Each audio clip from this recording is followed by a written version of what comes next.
On va tous mourir! Oui, camarades, mais pas tout de suite. Aujourd'hui, on parle d'une idée qui pourrait faire trembler les frontières et les égos. Le Canada qui rejoint l'Union européenne. The Economist a lancé cette idée dans un article publié sur son site le 2 janvier 2025 et je me suis dit, pourquoi pas?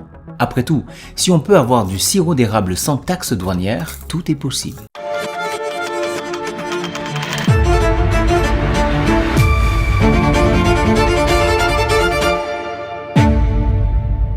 Bon, déjà, quand j'ai lu l'article, je me suis dit, c'est un poisson d'avril en retard, non?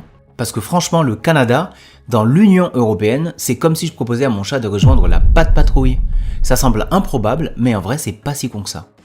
The Economics explique que l'Europe a besoin de nouveaux alliés, surtout avec les États-Unis qui deviennent un peu imprévisibles. Et la Chine qui est partout, un peu comme cette tante envahissante au repas de famille. Alors, pourquoi pas le Canada? En fait, l'Union européenne et le Canada, c'est pas une histoire qui commence aujourd'hui. Depuis 2017, ils ont le CETA, un accord commercial qui a supprimé 99% des taxes douanières. Donc si on a pu faire passer le sirop d'érable sans taxe, on peut tout faire. Et les chiffres sont là. En 2022, les échanges entre le Canada et l'UE ont atteint 100 milliards de dollars canadiens. Mais pourquoi s'arrêter à un simple accord commercial? Pourquoi ne pas aller plus loin et créer une union transcontinentale? En 1951, l'Europe a commencé avec le charbon et l'acier. Aujourd'hui, on pourrait commencer avec le sirop d'érable et Poutine. Non, je plaisante. Ça, c'est une base solide pour les triangles d'or. Le fric, la gloire et le cul, mon camarade. Parce que oui, tout tourne autour de ça. Alors, pourquoi le Canada serait un bon candidat? Déjà, c'est le deuxième pays le plus grand du monde en superficie, donc si l'Europe manque de place, le Canada a de la place à en revendre. Et pas que ça. Pétrole, gaz, minéraux rares, le Canada c'est un peu le coffre-fort de la planète. Et puis, niveau valeur, on est sur la même longueur d'onde. Les Canadiens adorent les services publics bien gérés. Même les Suédois pourraient en prendre de la graine. Et là, je vous vois venir. Mais attends, le Canada, c'est loin! Oui, mais l'Union européenne a déjà intégré Malte, qui est une île au milieu de la mer Méditerranée.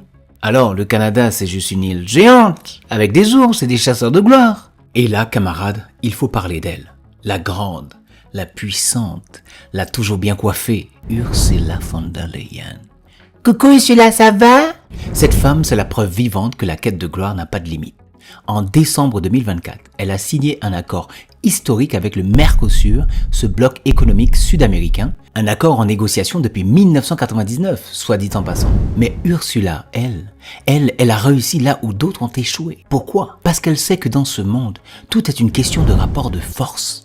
Et elle a le fric, la gloire, et bon, on va éviter de parler de cul. Mais vous avez compris l'idée. Alors quand The Economist propose d'intégrer le Canada à l'Union européenne, je me dis que c'est exactement ce genre de projet qui ferait briller les yeux d'Ursula. Bon, soyons sérieux 2 minutes. Oui, ça m'arrive, mais pas longtemps. The Economist ne propose pas ça par hasard.